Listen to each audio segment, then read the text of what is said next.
Il y a quelque temps, je me suis retrouvée seule face à moi-même. J'ai connu une douleur insurmontable. Une moitié de moi s'est éteinte ce jour-là. La personne que j'aimais le plus au monde est décédée. À 15 ans, j'étais déjà mort-vivant. Personne ne pouvait connaître cette douleur. Les autres ne se rendaient pas compte de la chance d'être auprès de celle qui nous a donné la vie. Son amour me manquait, sa tendresse et sa fierté qu'elle avait dans ses yeux.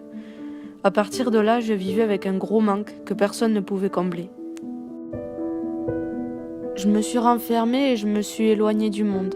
Ma solitude était ma seule compagnie et ma maman me manquait terriblement. Alors moi, le jeune adolescent que j'étais, je me suis réfugiée dans la seule consolation qui me comprenait, la nourriture. Lorsqu'elle était encore là, elle me faisait les gros yeux quand je mangeais plein de gâteaux.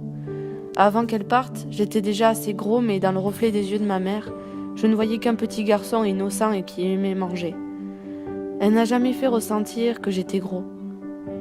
Plus personne après sa mort me retenait de déglutir tout mon placard. Après tout, la vie était pourrie et meurtrière. Alors pourquoi chercher à l'embellir ? J'étais tellement triste et seule. Je m'en fichais du regard des autres. Je voulais seulement ma maman.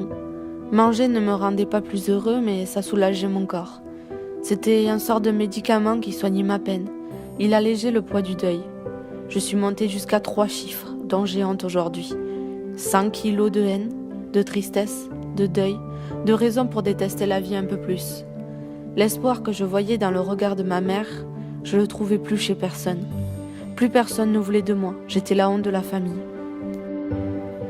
Pourquoi les autres réussissent à faire leur deuil et pourquoi pas moi ?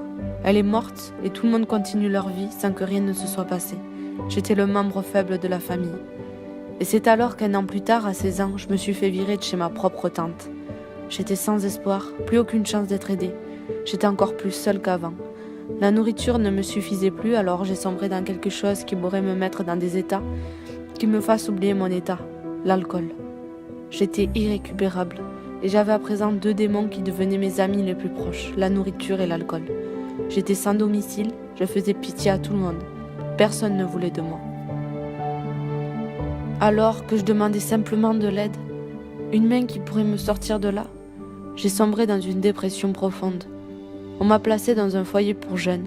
J'étais face à des gens qui venaient de pays en guerre. Certains ont perdu plus qu'une mère, ils ont perdu leur famille, leur pays et leur dignité. Je me suis retrouvée face à des jeunes du même âge que moi, à subir des choses atroces. Et ils sont là à m'accueillir et à sourire à la vie. Et c'est là où j'ai eu ce déclic qui a changé littéralement ma vie. On n'a pas le temps de se lamenter et il était temps de changer et d'être l'homme que j'ai toujours voulu être. Ma mère était là, au-dessus de moi et dans mon cœur. Elle était ma force durant mon changement.